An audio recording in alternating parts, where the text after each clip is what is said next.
Hello, I'm Amy from moonmindology.com, and today I want to look at the United Nations, the UN. The UN was founded in 1945, and one of the offshoots of UN is the WHO, so that's the World Health Organization, and we know what a interesting organization that has been as of late. If we look at the UN as a whole, we'll get a broad idea of what is going on with the rest of the sister offshoots as well. So the ascendant is in Pisces, and the first ruler goes to the 7th house, just like the USA chart.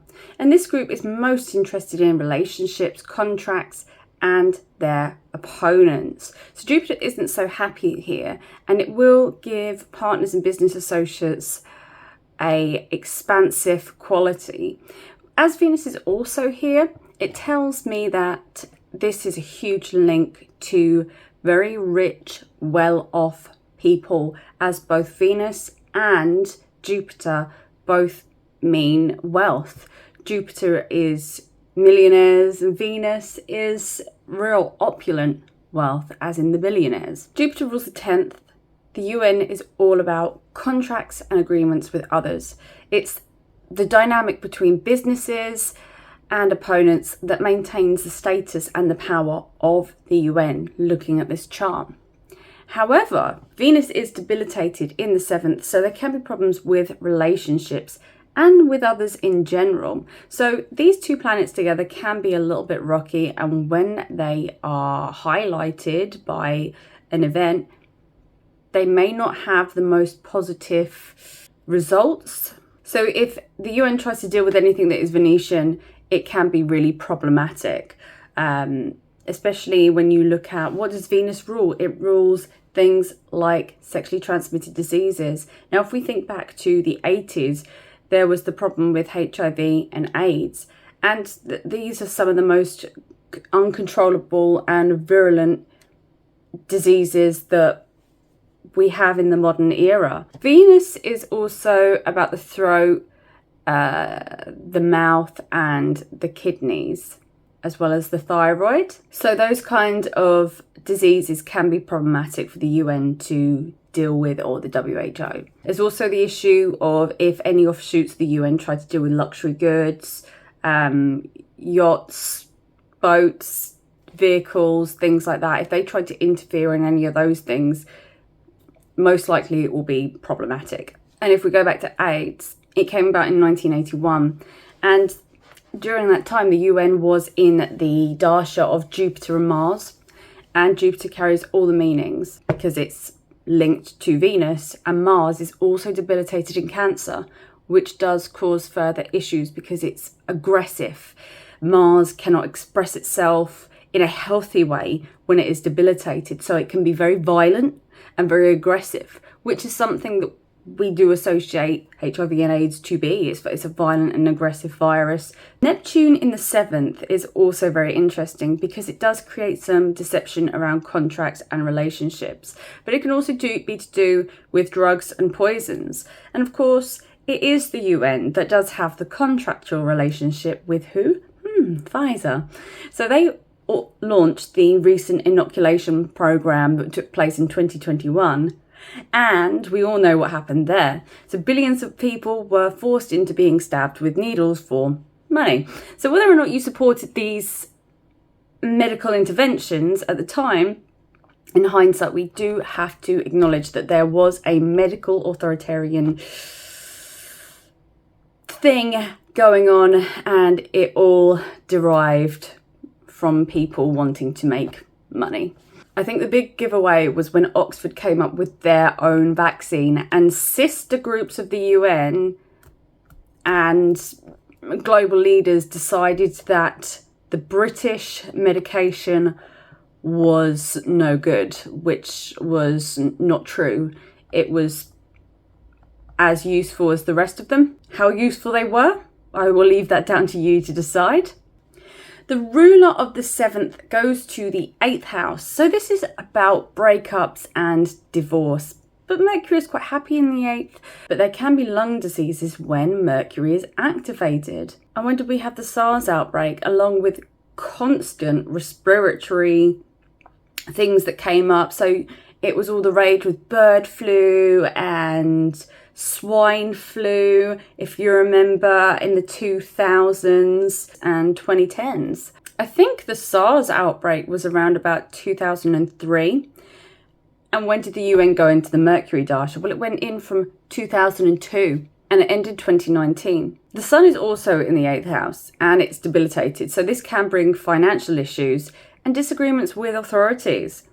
Looking at how Mercury is sitting right next to a debilitated planet, I wonder whether from 2002 to 2019 was a difficult financial time for the UN. The Ketu Dasha started in July 2019, and that was when the pandemic was just about to kick off. I think it was the November. So that's pretty soon after a Dasha change for the UN that happened, which is very interesting.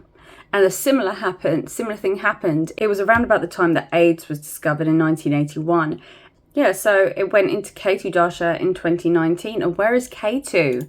Ketu is in the 10th house of success, career, and status. So Ketu being in this position, it can bring success through illusions, drugs, addiction, confusion, fire, and pharmaceuticals.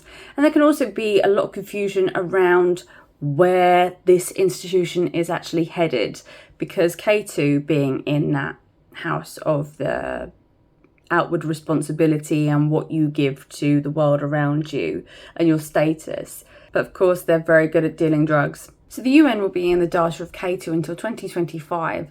So we can expect a little bit more pushing on drugs and a little bit more deception and confusion. But on the positive side, you could say that they're focused on healing people.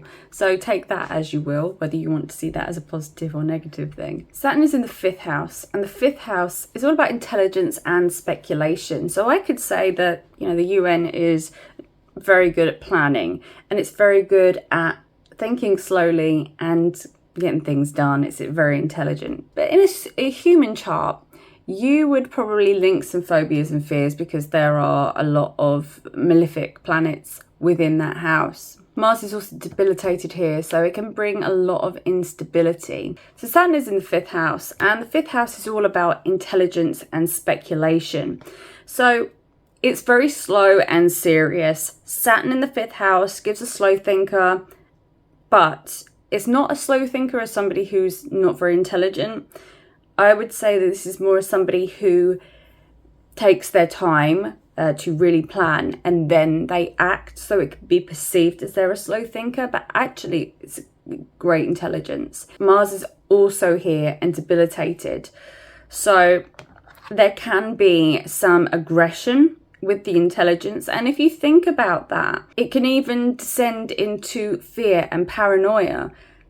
And they did inflict a lot of fear and paranoia on the people, but you could say as an organisation, they were very quick to instruct everybody to take this vaccination. It's mandatory. We want control. And it was very much, in hindsight, over the top, paranoid, aggressive. And it fits in to have malefic planets in the 5th house. Mars and Saturn are a real push-pull combination, but it's not always so bad because it creates incredible hard workers when you see this combination.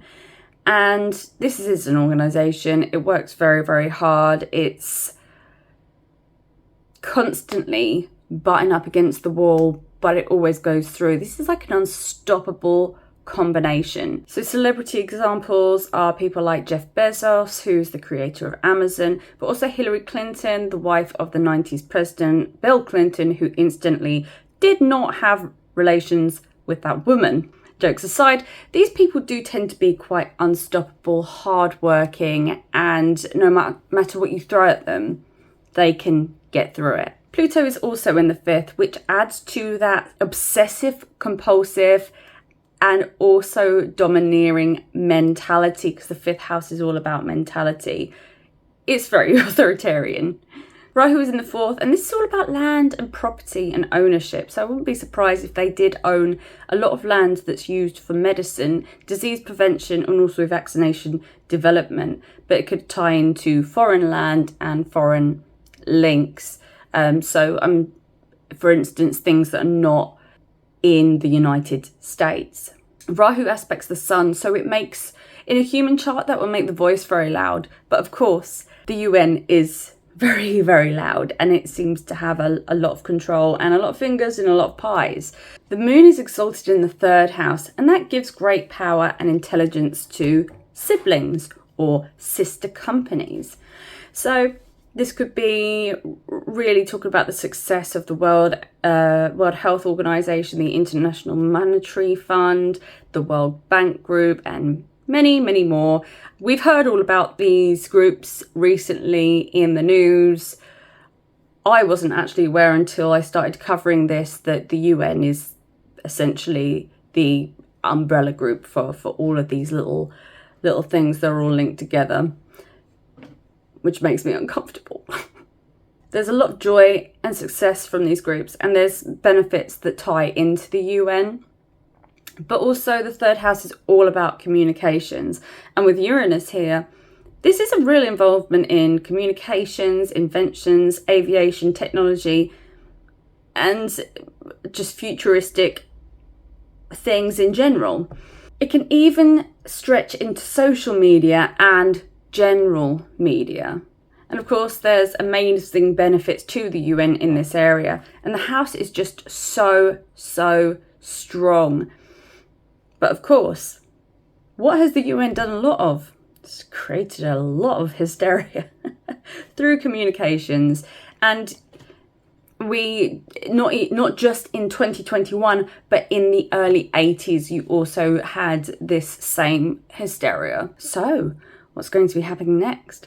So the UN is in the dasha of Ketu, and it is all about success, as it's the 10th house. And I don't think there's going to be a lot of issues for the UN in the near future, but in July 2026, that is when the UN is going to be going into the Venus dasha. And as I've said, Venus is debilitated. So things could start to go wrong in that time, but they may also start pushing for some kind of medication or wonder cure for something that's related to the thyroid, throat, kidneys, Venus-related diseases, but there could be something to do with sexual health as well, and sexually transmitted disease. Venus dasha lasts 20 years, so there could be a lot going on during this time, and if it follows on from the pattern, it's at the end of that dasha that we may see everything come out. So we may see new little things come out, sort of like here and there, related to Venetian diseases. And if you just start to see them popping up during that 20-year period, you know, from 2026 to 2046, is it? My gosh. Then it may give you a clue as to what's going to happen at the end. It's very interesting the way it works. Venus is a very bad planet. However, it's not the worst planet. The worst planet has got to be the sun. And it's going to be going into the subdasha of the sun in 2029. So this could be a really bad time for the UN, and there is links to the 8th house. So it could be the end. It could be the time where the UN dissolves, or it just could be scandalous and they could manage to make the way through the difficult time. I'm not sure. We'll have to wait and see on that one. The UN will be going into the dasha of Ketu and Jupiter in July, and these planets are going to be most important until mid-2024, and Ketu will be heading into the 7th house of opponents and contracts. There could be some kind of problem with business partners or associates or contracts during this time, and as Jupiter's going to be in the 2nd house, I do kind of think that they will benefit from this financially in some way, shape or form. So we could predict that countries in the world are going to be investing large amounts of money into the UN, but this may change in 2026. I hope you've enjoyed my analysis of the UN today, and I hope your mind has been sufficiently broadened. So don't forget to like and subscribe if you like my content. And if you want a reading, please head to moonmindology.com and you can book an appointment with me. Thank you very much. I'll see you next week. Bye.